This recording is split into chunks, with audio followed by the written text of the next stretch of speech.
안녕하세요, 범이스미입니다. 오늘을 기준으로 코로나19 신규 확진자가 계속 300명대로 발생하고 있습니다. 이대로 가다간 12월에는 하루 확진자가 최소 400명에서 600명으로 대규모 확산이 다시 시작될 것이라는 예측을 하고 있는데요. 이런 상황에서 정부가 신종 코로나19 확산세를 잡기 위해서 11월 24일부터 사회적 거리두기 2단계로 격상하기로 발표했습니다. 사회적 거리두기 2단계는 지역적 유행이 급속히 번지면서 전국적으로 확산이 시작되는 단계를 뜻하는데요. 사회적 거리두기 2단계로 다시 격상되면 여러 이용시설들이 중단 또는 영업시간 변경 등으로 여러분들이 이용할 때 불편을 겪을 수밖에 없습니다. 그럼 무엇이 바뀌는지 하나씩 살펴볼게요. 만약 변경되는 사항을 모르고 행동했다간 10만원에서 최대 300만원의 과태료를 내야 된다고 하니까 오늘 영상을 잘 기억해 두시면 좋을 것 같아요.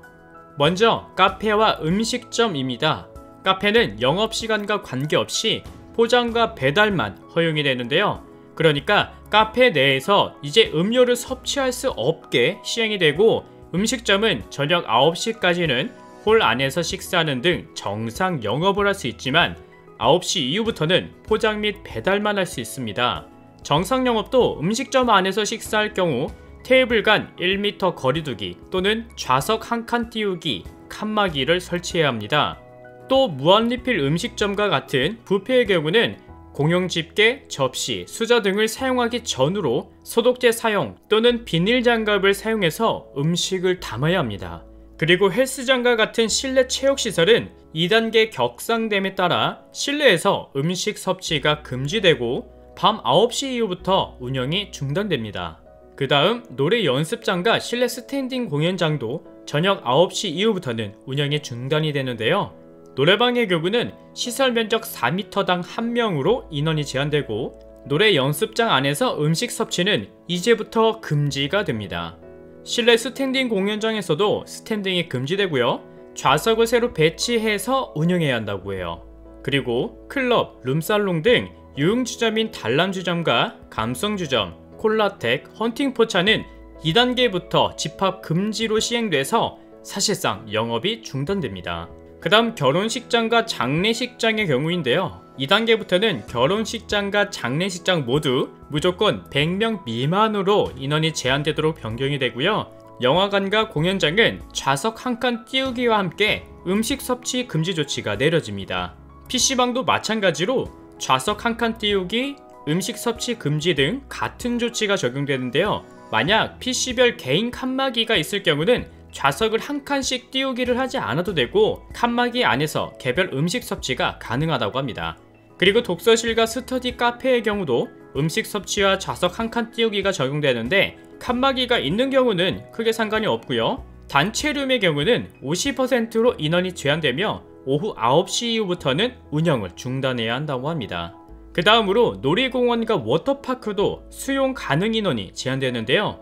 이제부터 수용 가능 인원의 3분의 1로 제한해서 인원을 수용해야 하고요. 학교 수업의 경우는 학교 수업을 받는 학생들의 밀집도가 3분의 1 수준이 되도록 하되, 학사 운영 등을 고려해서 최대 3분의 2 수준 안에서 운영할 수 있다고 합니다. 그러니까 마찬가지로 인원이 제한되는 거예요.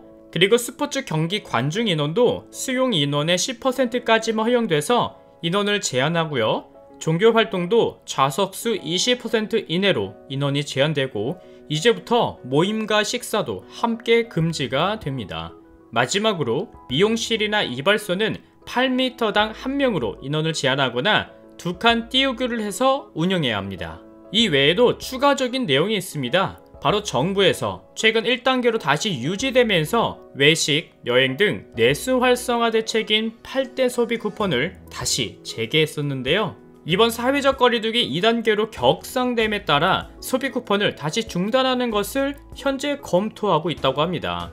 또 다른 사항으로 현재 수능이 얼마 남지 않았는데요. 이에 대해서도 변경된 부분이 있습니다. 수능 일주일 전인 11월 26일부터는 수능 시험장으로 활용되는 학교는 원격 수업으로 전환한다고 합니다. 아무래도 수능 시험장에서 확진자가 나올 경우에 수능 일정에 큰 혼란이 될 것을 우려해서 조치한다고 하는데요. 하지만 코로나19가 더욱 확산되는 추세로 가게 되면 11월 26일 이전에도 언제든 자율적인 원격 수업 전환이 가능하다고 20일 함께 발표했습니다. 네, 오늘은 이렇게 사회적 거리두기 2단계로 격상되면 다중시설 이용에 있어 달라지는 내용을 말씀드렸는데요. 만약 2단계 격상에 따른 규제사항을 따르지 않을 경우 개인의 경우는 10만원 이상의 과태료를, 그리고 시설에게는 300만원 이하 과태료를 부과한다고 합니다. 그러니 오늘 내용 잘 확인하셔서 다중시설을 이용할 때 불편함 없으셨으면 좋겠습니다. 오늘 준비한 내용은 여기까지고요. 저는 다음 영상에서 다시 인사드릴게요. 시청해주셔서 감사합니다.